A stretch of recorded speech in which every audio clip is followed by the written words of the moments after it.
चलिए, general organic chemistry की series में सबसे पहला टॉपिक मैं आपको पढ़ाने जा रहा हूँ, ठीक है, रिएजेंट्स इन ऑर्गेनिक केमिस्ट्री। ठीक है, जीओसी हमारा मेन टॉपिक है और जीओसी के अंदर हम सबसे पहले पढ़ने जा रहे हैं रिएजेंट्स इन ऑर्गेनिक केमिस्ट्री। तो सबसे पहले बात आती है कि रिएजेंट्स होते क्या है। तो यहाँ पर ध्यान दो, यहाँ पर ध्यान दीजिए कि जैसे किसी भी ऑर्गेनिक रिएक्शन में हमारे पास में दो चीज़ें हैं, एक सबस्ट्रेट होता है और एक रिएजेंट होता है। ठीक है, रिएजेंट वो जो सबस्ट्रेट पर अटैक करे, ठीक है, और क्या बनाएगा और क्या देगा, हमको प्रोडक्ट देगा। ठीक है ना। तो पर बात ये आती है कि पहचानेंगे किससे कि कौन सबस्ट्रेट है कौन रिएजेंट है। तो इसमें ध्यान रखिएगा, जो अटैकिंग स्पीशीज होता है, ठीक है, जो अटैकिंग स्पीशीज होता है वो आपका क्या कहलाता है, रिएजेंट, और जिस पर अटैक हो रहा है वो कहलाता है कि आपका सबस्ट्रेट। ठीक है, यहाँ पर देखिए जैसे P और Q पर Z का अटैक हो रहा है, ठीक है, तो ये अटैक्ड बाय Z, तो ये सबस्ट्रेट हो गया, और Z जो है ये आपका क्या हो गया, अटैकिंग स्पीशीज या अटैकिंग ग्रुप। तो जो भी अटैकिंग ग्रुप होगा वही आपका क्या कहलाएगा, रिएजेंट। ठीक है, पर बात आती है कि ये किसी रिएक्शन में देख के हमको समझ में नहीं आता कि कौन अटैकिंग ग्रुप है और किस पर अटैक हो रहा है, तो फिर हम कैसे पहचानेंगे कि कौन रिएजेंट है और कौन सबस्ट्रेट है। तो इधर देखिए, ठीक है, how to identify substrate and reagent. दो कंडीशन हमारे सामने आती है, या तो आपके पास में रिएक्शन में एक ऑर्गेनिक स्पीशीज होगा और एक क्या होगा, इनऑर्गेनिक स्पीशीज, या तो एक ऑर्गेनिक या एक इनऑर्गेनिक।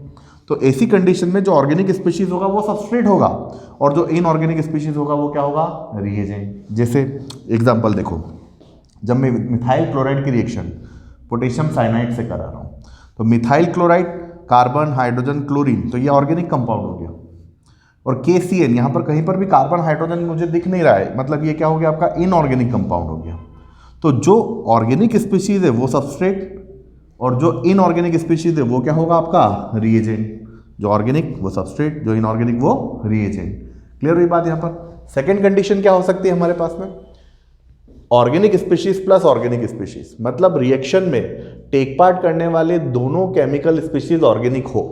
तो इस कंडीशन में क्या, तो इसमें ध्यान देना कि वो स्पीशीज जिस पर चार्ज डेंसिटी ज़्यादा होगी, जिस पर चार्ज डेंसिटी ज़्यादा होगी वो आपका रिएजेंट होगा, और जिस पर चार्ज डेंसिटी लो होगी, कम होगी, वो क्या हो जाएगा, आपका सबस्ट्रेट।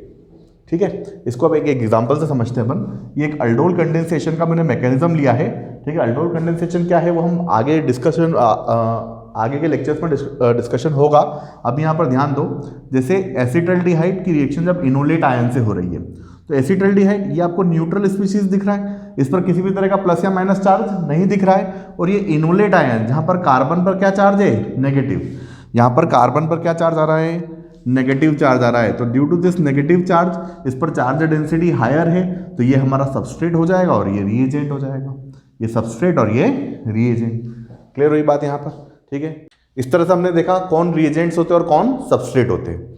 अब आगे हम पढ़ेंगे टाइप्स ऑफ रिएजेंट्स।